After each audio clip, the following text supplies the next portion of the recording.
যারা গল্প লেখা শিখতে চায় তাদের জন্য কিন্তু মুক্তচিন্তা সাহিত্যের স্কুলে ব্যবস্থা আছে। আসলে ব্যবস্থা সব ধরনের লেখার ক্ষেত্রেই আছে, কবিতা, গল্প, প্রবন্ধ, নাটক, উপন্যাস। তবে তাত্ত্বিক একটা দিক আছে। কবিতার ক্ষেত্রে যেভাবে পদ্ধতিটা হাতে কলমে খুব সহজে প্রয়োগ করা যায়, গল্পের ক্ষেত্রে অত সহজে প্রয়োগ করা যায় না, তার জন্য সময় লাগে, সময়ের প্রয়োজন হয়।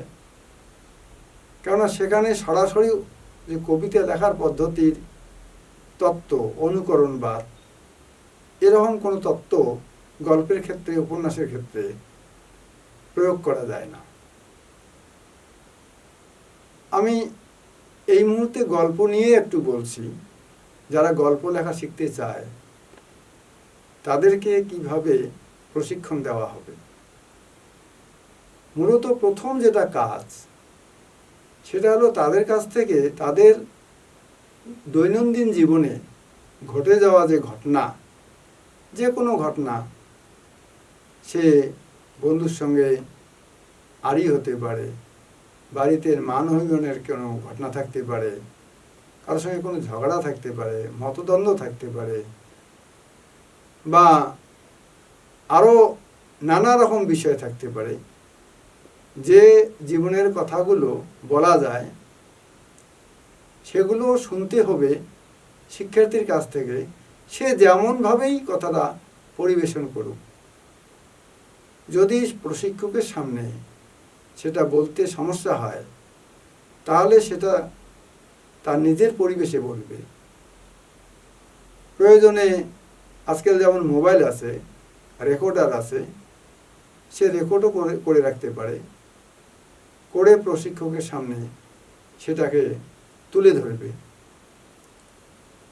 এই যে যেমনই বলুক, তার বলার কাহিনীটা বলার যে ঝোঁকটা বা বলার যে ধরনটা, এই বলাটাকে দেখতে হবে, শুনতে হবে। কেন, মূল যে কাহিনীটা বলা, এটা কিন্তু গল্পের মূল কাঠামো। প্লটটা আগে, ব্যাপারটা প্লট সম্পর্কে পরিষ্কার হতে হবে। এবং প্রথম দিকে এই জন্যে বাস্তব জীবনের কথাকে নিয়ে আলোচনা হচ্ছে। কল্পনা করে জীবন জিজ্ঞাসা বা জিজ্ঞাসার কাহিনী তৈরি করবে, প্লট তৈরি করবে, সেটা কিন্তু এখন নয়।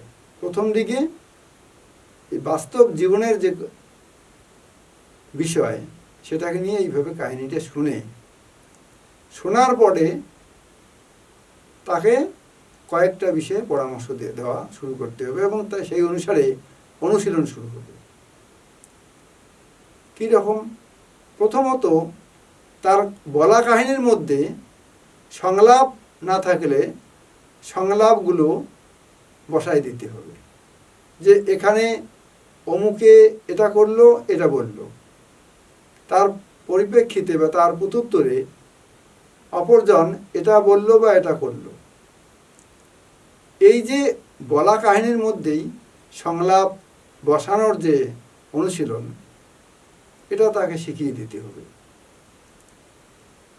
আর একটা গুরুত্বপূর্ণ বিষয় হলো রূপ বর্ণন। রূপ বর্ণন ছোট গল্পের ক্ষেত্রে, অনুগল্পের ক্ষেত্রে যদিও পরিসর কম থাকে, কিন্তু থাকবে। রূপ বর্ণনটা না হলে, অর্থাৎ একটা ঘটনার, একটা পরিবেশের, একটা জায়গার, একটা সময়ের একটা রূপকে, পরিস্থিতিকে ফুটিয়ে তোলা,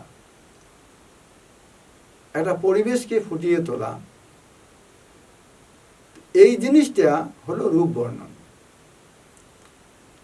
এই রূপ বর্ণনটা বুঝিয়ে দিতে হবে এবং কোথায় কোথায় ওই যে বলা কাহিনী, তার মধ্যে কোথায় কোথায় এই রূপ বর্ণনটা প্রবেশ করবে, কিভাবে, সেই অনুশীলনটা করাতে হবে। এবং শেষে যে ঘটনাটা গুরুত্বপূর্ণ, যে গল্পটা শুরু হবে কি বিষয়ে, আকর্ষণীয় বিষয় দিয়ে, এবং শেষ হবে কোন আকর্ষণীয় বিষয় দিয়ে, সেই অনুশীলনটাও সেই গল্প লেখককে বুঝাতে হবে। এবং এক্ষেত্রে প্রয়োজন বোধে যে রবি ঠাকুরের যে ছোট গল্পের সংজ্ঞা, সেই সংজ্ঞার আলোচনাটাও করতে হবে। এই যে অনুশীলন, আমি গল্পটা শুরু করব কিভাবে? প্রথমেই পাঠক যাতে আকৃষ্ট হয় যে আরো বা ভিতরে কি আছে, এই যে একটা জিনিস, এই অনুভূতিটা যাতে না গল্পটা পাঠ করি। যে কোনো ক্ষেত্রে এই বিষয়টা খুব প্রযোজ্য, সেটা উপন্যাসের ক্ষেত্রেও প্রযোজ্য। তবুও ছোট গল্পের ক্ষেত্রে এই বিষয়টা খুব লক্ষ্য রাখতে হয়। হয়তো শুরুই হলো এইভাবে, তখন রাত 12টা। এই যে তখন রাত 12টা, এই কথাটা বলে কিন্তু পাঠককে আকৃষ্ট করা হলো। আবার শেষটা এমনভাবে হচ্ছে,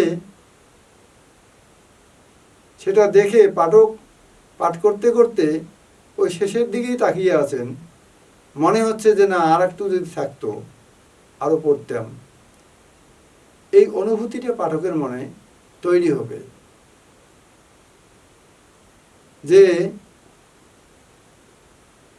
গিরিশ মহাপাত্র ধীর পদক্ষেপে ঘর থেকে বের হয়ে গেল।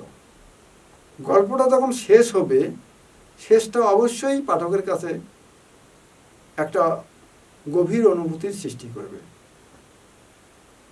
পাঠক আরো পড়তে চাইবে, তার মনে হবে যে গল্পটা যেন শেষ হলো না। এই অনুভূতিটা পাঠকের মধ্যে আসবে। শুরুটা যেমন একটা আকর্ষণ দিয়ে শুরু হলো, শেষটাও ঠিক তেমনি। শুরুটা হলো তখন রাত 12টা, শেষটা হয়তো দেখা গেল যে সে বা ধরা যাক গিরিশ মহাপাত্র, পথের দাবি উপন্যাসের চরিত্র, তার পুটলি নিয়ে ধীর পদক্ষেপে থানা থেকে বের হয়ে গেল।